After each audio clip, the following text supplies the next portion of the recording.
Yes, +2 class, chapter number 7, banking, commercial banks and the central bank. What is a commercial bank? Commercial bank क्या होता है? जो लोगों के रुपयों को अपने पास जमा के रूप में रखता है और उनको जो है इन्वेस्टमेंट के लिए या उनको कंजम्पशन के लिए जो पैसे उधार देता है। Functions of a commercial bank, जो फंक्शंस हैं इसके, एक तो प्राइमरी फंक्शंस हैं, उसमें कई फंक्शंस आ जाते हैं, secondary and social functions. First है प्राइमरी फंक्शंस। प्राइमरी फंक्शंस क्या हैं कि जमा लोगों के पैसे जो हैं वो जमा करना।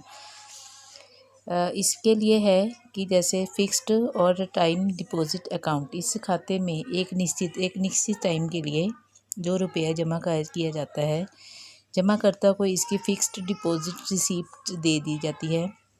इसमें क्या होता है कि उस रिसिप्ट में जमाकर्ता का नाम, उसने जितने पैसे जमा करवाए, जितने भी ब्याज की दर पर जितना उसको मिलना है, और साथ में जमा की हुई मतलब कि कितने साल के लिए, 2 साल के लिए या 5-7 साल के जो भी है, तो ये है, ये सारा लिखा जाता है। ये रसीद जो है ट्रांसफरेबल नहीं होती। यदि जमाकर्ता को अपनी अब बीच में उसको पैसे की ज़रूरत पड़ती है तो वो टाइम पूरा होने से पहले अपने निकलवा सकता है।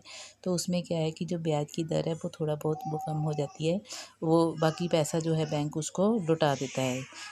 जमा की जितने ज़्यादा ईयर्स के लिए पैसे जमा कराए जाते हैं, उतनी ही इसकी जो है रेट ऑफ इंटरेस्ट जो है वो ज़्यादा होता है। दूसरा है करंट और डिमांड डिपॉजिट अकाउंट। इस खाते में जमाकर्ता जितनी बार भी चाहे जमा कर सकता है पैसे, है ना, कभी भी अपनी आवश्यकता के अनुसार पैसे जमा करा सकता है और जब उसको ज़रूरत पड़ती है तो निकलवा सकता है।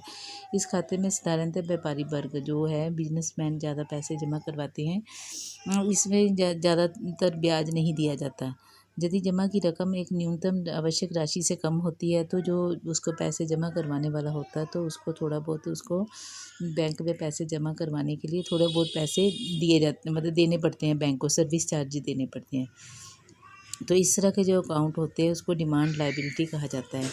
थर्ड है सेविंग डिपॉजिट अकाउंट। ये जो खाता है छोटी छोटी बचतों को प्रोत्साहित करने के लिए। इस खाते से क्या है कि निश्चित मात्रा तक की रुपया निकलवाया जाता है। निश्चित मात्रा से अधिक रुपया निकलवाने के लिए बैंक को पहले सूचित करना पड़ता है कि हमने इतने पैसे बैंक से निकलवाने हैं।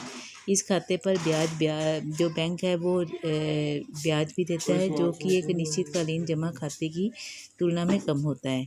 एक है होम सेफ सेविंग अकाउंट। बैंकों में ने इस खाते का प्रचलन अभी जैसे किया है कि जैसे गुल्लक टाइप में जैसे लोगों के पास होती है, उसमें थोड़ी थोड़ी बचत डाली जाती है, तो वो जो है हर महीने जाके पैसे बैंक में जमा करवाए जा सकते हैं। बहुत सारे बैंक इस प्रकार से बचाई गई रकम को जमाकर्ता के घर से अपने जो एजेंट से मंगा के पैसे जो है बैंक में जमा कर दिए जाए। इस प्रकार के खाते पर बैंक जो बचत होती है, जमा खाते मतलब इसमें जो है कम ब्याज दिया जाता है। और एक है रिकरिंग डिपॉजिट अकाउंट। इस प्रकार के खाते में जमा करता है एक निश्चित समय, जैसे 12-24 ऐसे महीनों के लिए मतलब कि फिक्स्ड डिपॉजिट जो है जमा पैसे करा देता है। ये जो रकम होती है कुछ विशेष परिस्थितियों के अलावा साधारणतः निर्धारित समय से पहले नहीं निकाली जा सकती। जो जो ब्याज होता है वो भी उसी के खाते में ही, जमा करते के खाते में ही जमा होता रहता है। Advancing loans. अब जो बैंक का जो दूसरा मुख्य काम है उसका क्या काम है कि लोन देना, है ना। लोन देने के में क्या है, कैश क्रेडिट। इसके अंतर्गत ऋणी को एक निश्चित जमानत के आधार पर एक निश्चित मतलब कि जो अगर बैंक पैसा उधार देता है तो उसको उस उधार के लिए ये जो एक ज़मानत के तौर पर मतलब कुछ उसके पास बैंक के पास रखना पड़ता है, जैसे प्रॉपर्टी हो गई। आवश्यकता अनुसार वो जो है पैसे निकलवाता रहता है तथा जमा भी करता रहता है। इस अवस्था बैंक केवल वास्तव में जो जितनी राशि निकलवाई है उसी पर ही ब्याज लेता है।